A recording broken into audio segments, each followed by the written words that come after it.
Assalamualaikum warahmatullahi wabarakatuh. Apa kabar teman-teman semua? Kamu nanya. Nah, kali ini kita akan membahas sistem dan struktur politik dan ekonomi Indonesia masa demokrasi terpimpin 1959 hingga 1965. Apa aja sih yang akan kita pelajari pada pembahasan kali ini? Cus, simak baik-baik ya guys ya. Perlu kalian ketahui, dengan dikeluarkannya dekret Presiden pada 5 Juli 1959, Presiden Soekarno secara resmi menerapkan pemikirannya dengan mengganti sistem demokrasi parlementer menjadi demokrasi terpimpin. Melalui sistem ini, Presiden Soekarno membawa Indonesia ke dalam suasana konflik antar kekuatan politik yang pada akhirnya melahirkan peristiwa Gerakan 30 September 1965 atau PKI. Pemikiran politik Soekarno akhirnya menjepit dirinya dan mengantarkannya kepada kejatuhan kekuasaan yang dipegangnya sejak 1960. Dinamika politik masa demokrasi terpimpin. 1. Menuju demokrasi terpimpin. Kehidupan sosial politik Indonesia pada masa demokrasi liberal 1950 hingga 1959 belum pernah mencapai kestabilan secara nasional. Kabinet yang silih berganti membuat program kerja kabinet tidak dapat dijalankan sebagaimana mestinya. Partai-partai politik saling bersaingan dan saling menjatuhkan. Mereka lebih mengutamakan kepentingan kelompok masing-masing. Pada hari Minggu, 5 Juli 1959, pukul 17.00, dalam suatu upacara resmi yang berlangsung selama 15 menit di Istana Merdeka, Presiden Soekarno mengumumkan dekret yang memuat 3 hal pokok, yaitu 1. Menetapkan pembubaran konstituante. Kedua, menetapkan UUD 1945 berlaku bagi segenap bangsa Indonesia dan seluruh tumpah darah Indonesia. Terhitung mulai tanggal penetapan dekret dan tidak berlakunya lagi UUD sementara atau UUDS. Yang ketiga, pembentukan MPRS yang terdiri atas anggota DPR ditambah dengan utusan-utusan dan golongan, serta pembentuk sementara atau DPAS. Dekret juga mendapatkan sambutan baik dari masyarakat yang hampir selama 10 tahun merasakan ketidakstabilan kehidupan sosial politik. Mereka berharap dengan dekret akan tercipta suatu stabilitas politik. Dekret pun dibenarkan dan diperkuat oleh Mahkamah Agung. Dekret juga didukung oleh TNI dan 2 partai besar, PNI dan PKI serta Mahkamah Agung. Bahkan KSAD, salah satu konseptor dekret, mengeluarkan perintah harian kepada seluruh jajaran TNI Angkatan Darat untuk melaksanakan dan mengamankan dekret Presiden. Dukungan lain datang dari DPR. Dalam sidangnya pada 22 Juli 1959, dipimpin langsung oleh Ketua DPR, secara aklamasi menetapkan bersedia bekerja terus di bawah naungan Undang-Undang Dasar 1945. Yang kedua, peta kekuatan politik nasional. Kekuatan politik pada waktu itu terpusat di tangan Presiden Soekarno. Presiden Soekarno memegang seluruh kekuasaan negara dengan TNI Angkatan Darat dan PKI di sampingnya. TNI yang sejak Kabinet Juanda diberlakukan SOB, kemudian pemberontakan PRRI dan Permesta pada tahun 1958,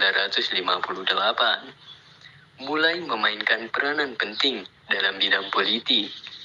Dihidupkannya Undang-Undang Dasar 1945 merupakan usulan dari TNI dan didukung penuh dalam pelaksanaannya. Menguatnya pengaruh TNI Angkatan Darat membuat Presiden Soekarno berusaha menekan pengaruh TNI Angkatan Darat, terutama Nasution dengan 2 taktik, yaitu Soekarno berusaha mendapat dukungan partai-partai politik yang berpusat di Jawa terutama PKI, dan merangkul angkatan-angkatan bersenjata lainnya, terutama Angkatan Udara.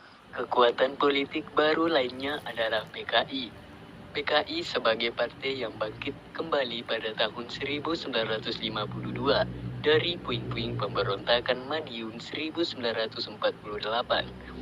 PKI kemudian muncul menjadi kekuatan baru pada pemilihan umum 1955 dengan menerima penetapan Presiden nomor 7 1959. Partai ini mendapat tempat dalam konstelasi politik baru. Kemudian dengan menyokong gagasan Nasakom dari Presiden Soekarno, PKI dapat memperkuat kedudukannya. Sejak saat itu, PKI berusaha menyaingi TNI dengan memanfaatkan dukungan yang diberikan oleh Soekarno untuk menekan pengaruh TNI Angkatan Darat. Yang ketiga, pembebasan Irian Barat. Salah satu isu politik luar negeri yang terus menjadi pekerjaan rumah kabinet Republik Indonesia adalah masa Irian Barat. Wilayah ini telah menjadi bagian Republik Indonesia yang diproklamasikan sejak 17 Agustus 1945.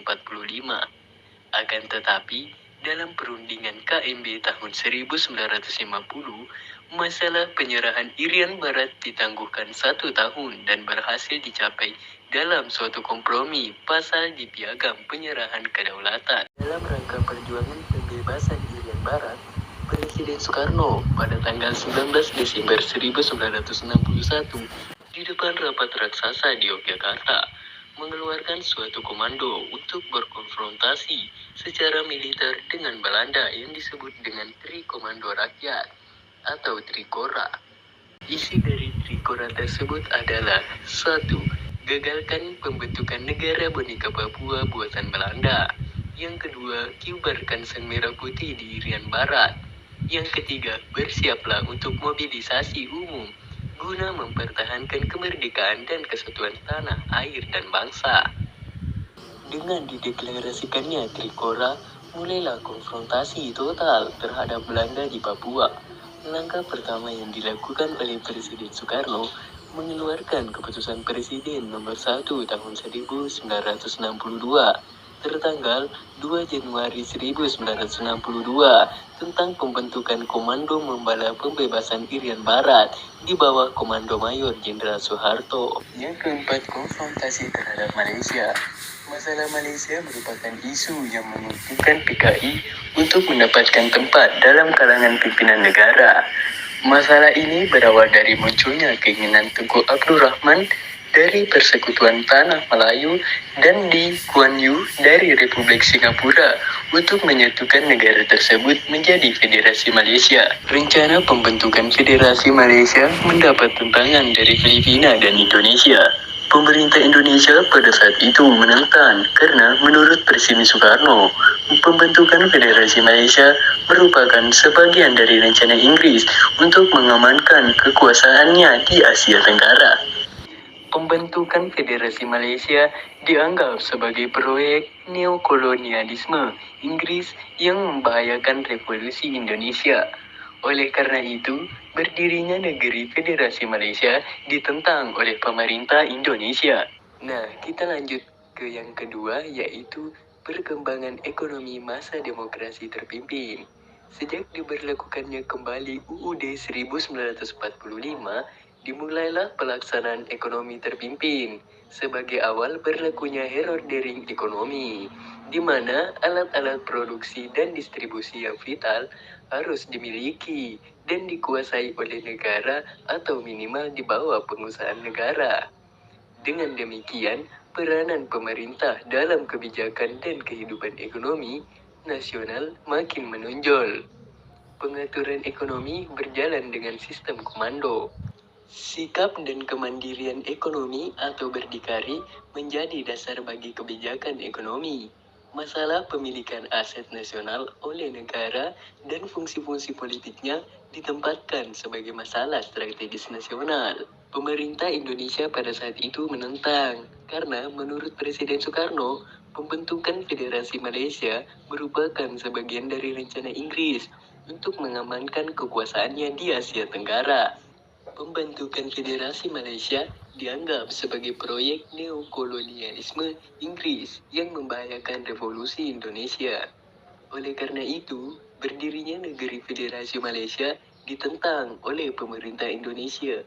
Untuk meredakan ketegangan di antara tiga negara tersebut, kemudian diadakan konferensi Mapipindo, Malaysia, Filipina, dan Indonesia di Filipina pada tanggal 31 Juli sampai 5 Agustus 1963. Hasil-hasil pertemuan puncak itu memberikan kesan bahwa ketiga kepala pemerintahan berusaha mengadakan penyelesaian secara damai dan sebaik-baiknya mengenai rencana pembentukan Federasi Malaysia yang menjadi sumber sengketa. Konferensi Mapipindo menghasilkan 3 dokumen penting, yaitu Deklarasi Manila, Persetujuan Manila, dan Komunik Bersama. Inti pokok dari 3 dokumen tersebut adalah Indonesia dan Filipina menyambut baik pembentukan Federasi Malaysia jika rakyat Kalimantan Utara menyetujui hal itu. Nah, teman-teman, mungkin sekian materi yang saya sampaikan. Jika ada kurangnya mohon dimaafkan. Sekian, wassalamualaikum warahmatullahi wabarakatuh. Jangan subrek.